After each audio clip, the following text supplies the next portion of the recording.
Welcome to our third segment of Meet the Future, presented by Kubota. I'm Scott Van Koenen. Joining me, as always, is Sam Cosentino, Sportsnet's NHL Draft expert. Sam, we've taken a look at the WHL, and we've taken a look at the OHL. Now let's turn our attention to the one league in the CHL that's currently playing, the Quebec Major Junior Hockey League.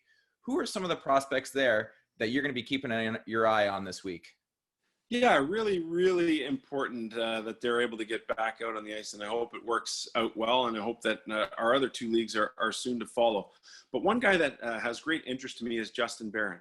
Here's a late birthday guy who last year, after playing on a Memorial Cup host team with the Halifax Mooseheads, went into last year with massive expectations. He went to Canada's World Junior Summer Camp, and everyone thought this guy was going to take off here, knowing that he would get some of the top line minutes after having established a really good defensive foundation under Eric Veilleux during the Memorial Cup year.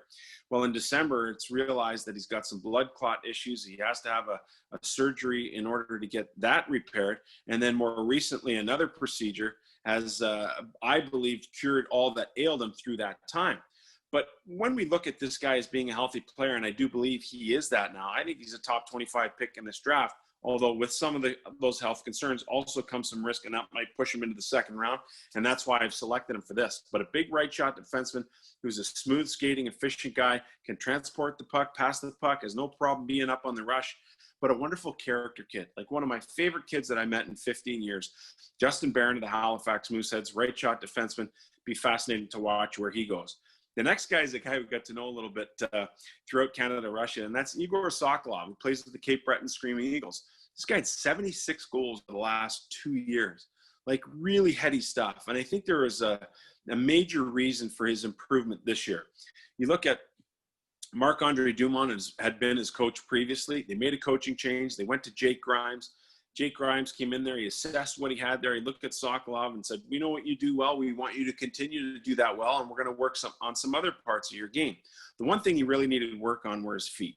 You know, he was not fleet of foot whatsoever, yet he still had the ability to protect the puck and score goals. So he took it upon himself to stay in the Maritimes last summer, worked on his skating. You could see big improvements in that area, still a ways to go, but I like the fact that he dedicated himself to do that. And then there's no question about his skill in terms of puck protection, working along the boards, the ability to score goals.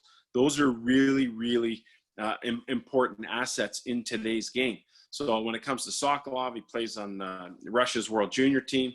Really awesome young man. And he's gone to 2 camps with Columbus. We'll see if he actually gets drafted this time around in his 3rd year of eligibility. So it'll be a lot of fun to watch him. The last guy from the Quebec Major Junior Hockey League is Lukas Cormier.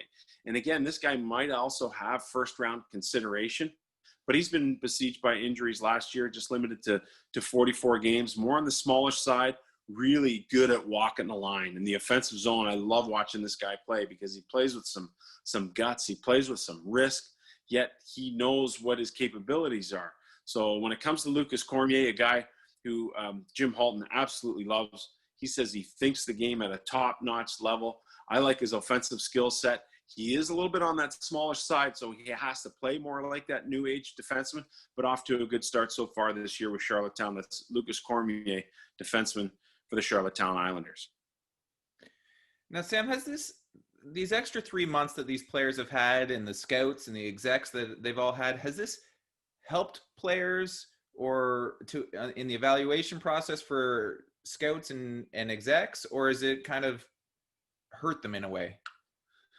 Well, it's a really interesting scenario. I think the guys that are playing are going to have a leg up because there will be that opportunity to see what kind of growth they experienced over the time of the pandemic, whether it's height-wise, weight-wise, strength, confidence, skating. There's a whole bunch of different elements that you're looking for, and you can't close the book on those players simply because their draft year technically was over. So a real unique situation there.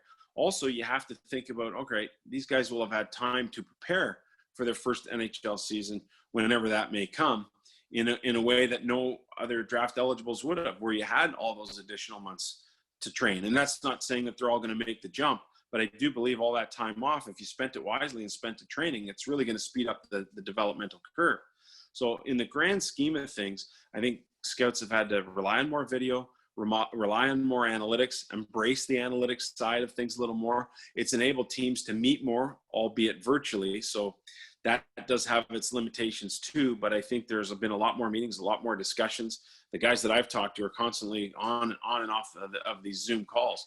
And I also think that the video component has become huge. It's also probably allowed the general managers of a lot of the teams, especially those ones not in the bubble, to sit down and hunker down on players more than they would have had the opportunity to.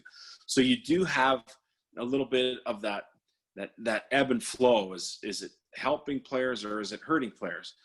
I think about a guy like Seth Jarvis who ended the season spectacularly, yet didn't have a chance to show himself in the playoffs. Yet the lasting impression is a guy who finished the season at 2+ points per game.